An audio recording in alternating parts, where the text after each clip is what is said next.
On this episode of Cart Crazy, I'm going to show you how to take your golf cart seat that looks like this and turn it into this. Come along for the ride. Let's get started.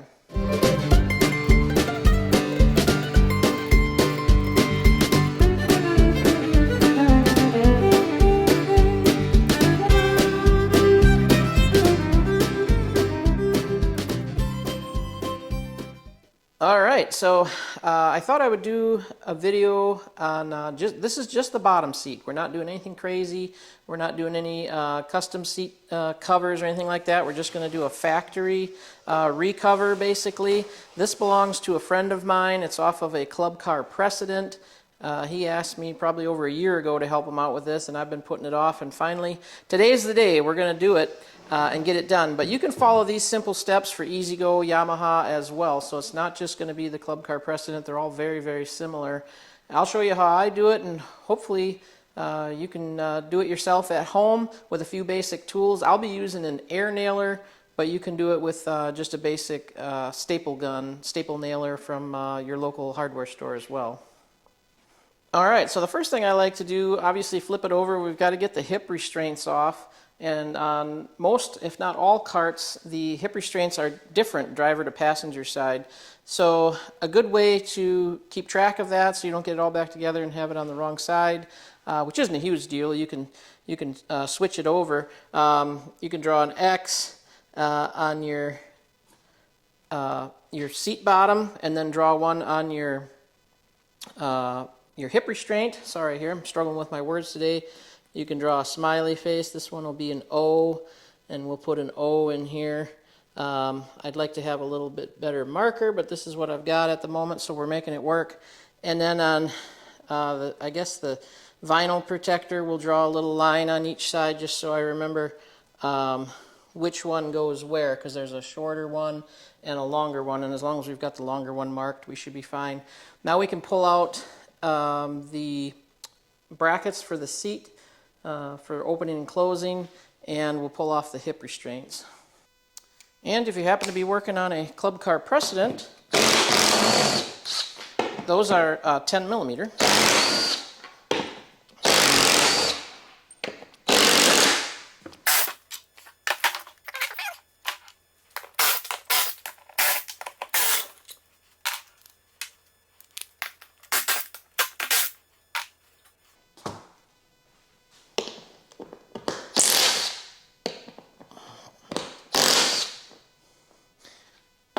And you're probably thinking, why did you do an X and an O instead of a right and a left? Well, when you get to twirling this thing around and back and forth, you might not realize what side is right or left. So you could write right and left as long as you put it on both pieces. I guess that would make it easy.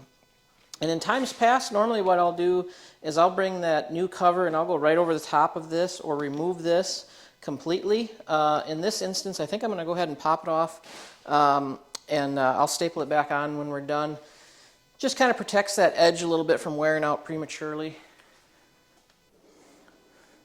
And generally what I do is I'll get in there with a fine little pick, if I can get my camera to focus here, and a good pair of needle nose, and just kind of pick them and then pull them. Pick them and pull them. I want to get these staples out, and we're not going to reuse these, and we're not going to remove the old seat cover, believe it or not. I did that on one of my very first recovers and found out that it was just a lot of extra work and completely not necessary. So I'm going to save you the aggravation as well. And then these can be a little tricky. Like I say, I do recommend a good pair of either like a side cutter or a pick, and what I like to do is I like to get them popped up a little bit with a pick first, and then get a hold of them with your needle nose or side cutters or whatever you're using. I'll get you in here a little closer so you can see. So the object is these staples will kind of go through the plastic or really dig into the plastic, so if you can pop them up even just a little bit, and you can either grab them with the side cutters like this and pull them, or a needle nose. It's personal preference, whatever you find works better. This is probably the most tedious part of this whole job, just getting these out, and that's probably why a lot of times I don't even mess with it. I don't know, I shouldn't say that. I think I've always taken the plastic off, unless I'm super lazy or in a hurry, and then I just probably go right over the top, which doesn't sound like something I would do, but maybe it is. You'd have to go back in a previous video and fact check me on that.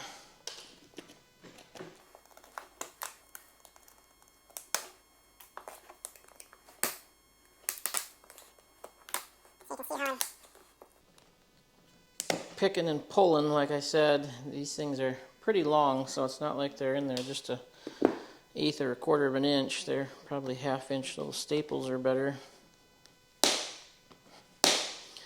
Seems like they do the corners more so than anything.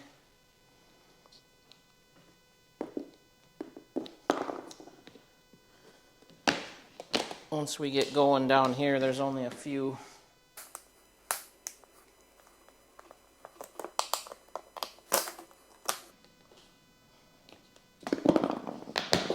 Maybe I'm doing this the hard way.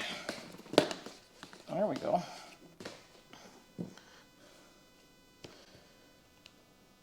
Till we get to the corner, then we won't be able to get away with that, unfortunately.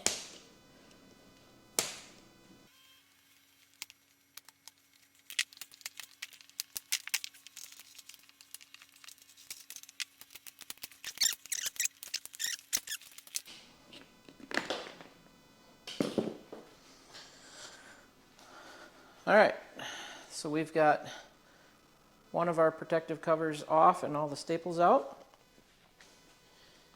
And we'll come around to the other side.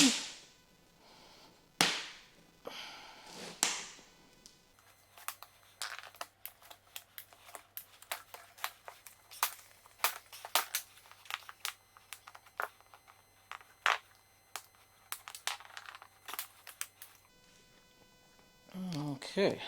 A couple of those stayed in.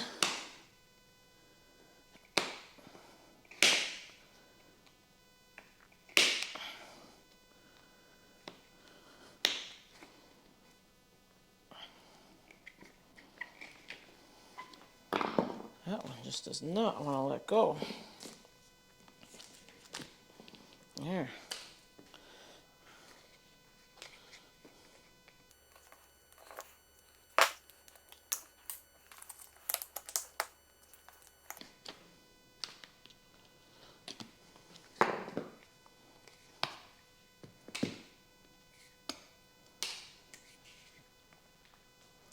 All right, looks like that one's good to go too.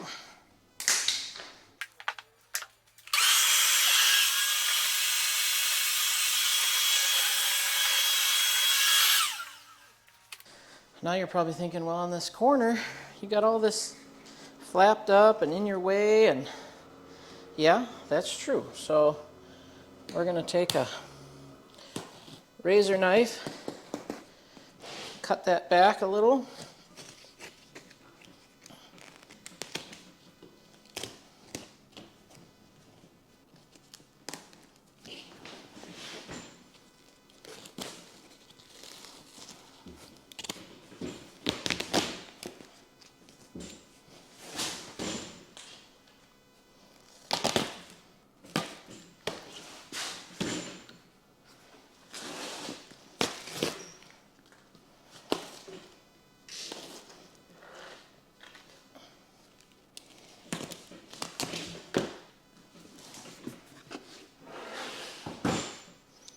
Give us a little cleaner edge to work with. Now, what I've done in the past, I have a friend that does auto upholstery, and I've taken some seats down there, and he's been able to kind of cut these out and graft in a new piece of foam.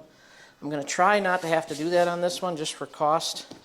I think he only charges about 20 bucks, but he's usually about 2 or 3 weeks behind, and it's just 2 or 3 weeks that we don't have right now. So if I can get this laid over here and it looks decent, we're just going to go for it. All right, I threw a sheet over the table just to kind of help with the dirt. Well, these are actually labeled front. Now for this one, he wanted to match what he's got on there. He likes the buff seats. Those are a little cooler for him in the summer. You can buy just the bottom. Everything, all his other seats are fine. So I just jumped online and looked for the cheapest one, basically, and shipped it to me. I think it was around 60 bucks or something like that. And then it's just a matter of pulling it tight and starting the staple process. Now before I do that, I do want to take a look at this corner and see how that looks with, whoops, I got it all bunched up. There we go. See how it looks without having that corner grafted in. It's probably going to be a little bumpy in that corner, but that's okay. I think I do have one of these seats already repaired, if you will, but I don't think it's the wood bottom. I think it's the plastic bottom, and I know he prefers, I believe, this wood bottom, so we're going to stick with that. All right, once you get the new cover laid on, you'll see some distinct lines here that you want to pay attention to, and also inside you can kind of see there's an edge there that you're going to want to bring up to the corner of this seat. So it's going to take a lot of pulling. Where is it on this side? Yeah, looks like we're just about there on this side. So what I'll do is I'll start here in the middle, get that good and tight, pull my other side good and tight, and then I can kind of work my corners in. Like I said, you don't have to have one of these fancy air nailers like I use. Makes life a lot easier, but if you're only going to do this once in your lifetime, just run down and get a hand stapler, and it's going to do the exact same thing.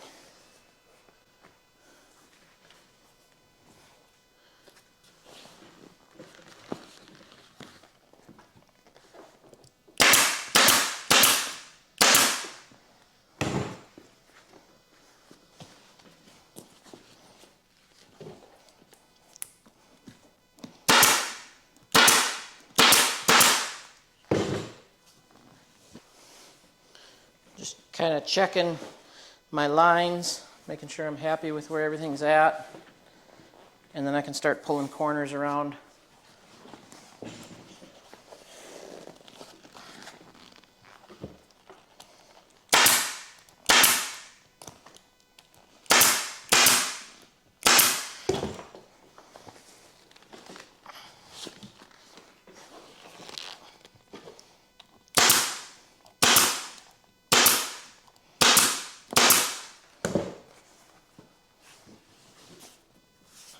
So there's my first corner. I see I got a couple of creases in here from it being in the package for shipping, but got this corner looking real good on both sides. I'll go to the other side, do the same thing, and then just kind of work my way around the edges. This will come out as it sits out in the sun, that little crease.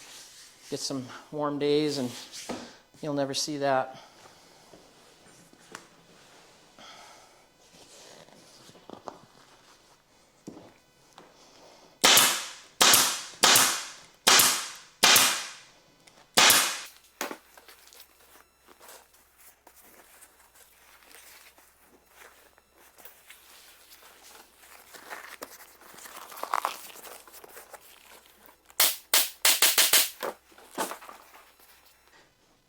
Now, because we didn't graft this corner in with some extra foam, you are going to see those little rimples in here.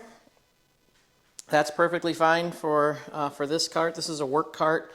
If this was something I was doing for a flip, like I said, I think I definitely would have had that filled in depending on the budget of the cart. But, you know, so that'll be there. That's not going to go away. That's not going to go away with the sun. A couple of those might go out, but just because that foam is kind of missing in that corner. So just be aware of that. If you really want it to look good, like this side, you're going to have to find something or someone to help you get that shape back in there, because otherwise you're going to see that.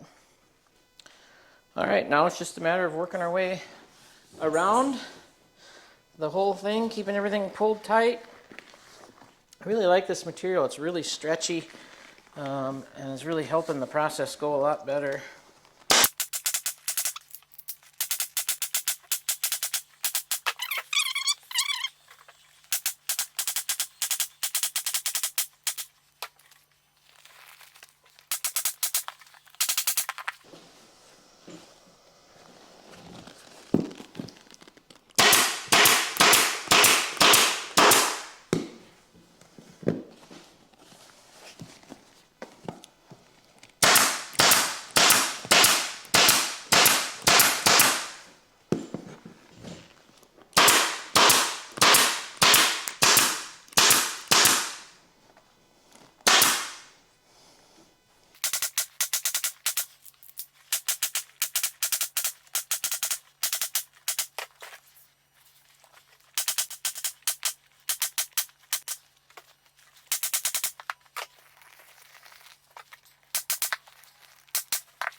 If you're going to have wrinkles, you want them right through here where that hip restraint's going to go over the top and cover that. You'll never see that. You wouldn't want the wrinkles here or in the corner, but right here is fine because that'll all be hidden. Now I'll take my razor knife and go through here and cut off all the excess.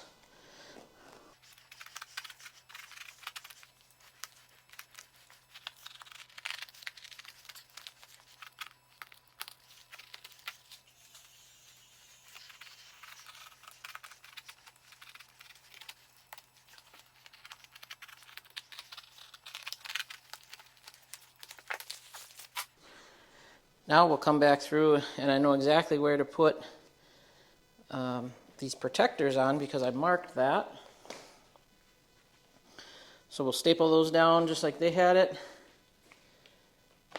And then we can put our hip restraints back on and our brackets for the seat hold down hinge.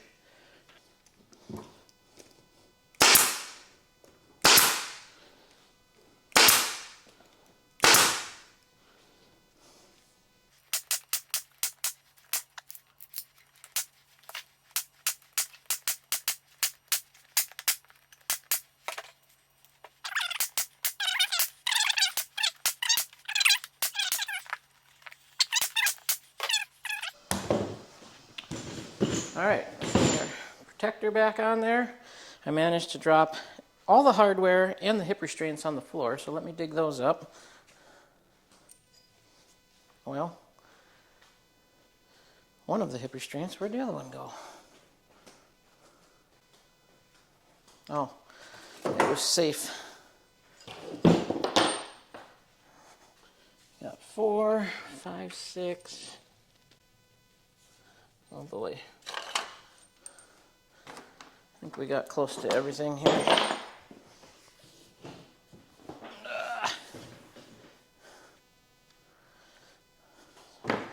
So I've got the one with the X goes on this end.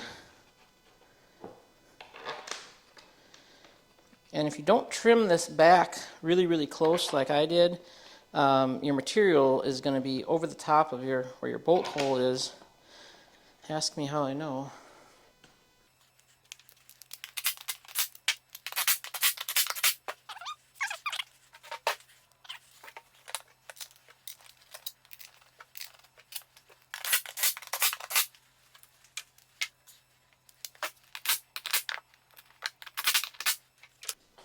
All right, got our hip restraints back on. Our X went on this side, our O was on that side. And no, we're not playing tic-tac-toe. I'm just giving you an example. You could put 1 and 2, and as long as you put some kind of identifying mark, because believe me, I've done this without doing that, and then it's like, wait a minute, is this the driver's side, the passenger side? And you got to turn your head upside down and try to figure out what side the seat's on. And unless you're smarter than me, which that's very possible too. But looks pretty good. course, we got our little imperfection there where that foam is missing, but well, I guess that's going to do it. Hopefully you feel confident enough to tackle this job on maybe your own card or a neighbor's or a relative, and appreciate you coming along and watching. If you haven't subscribed yet, I'd appreciate that very much, and we'll see you next time.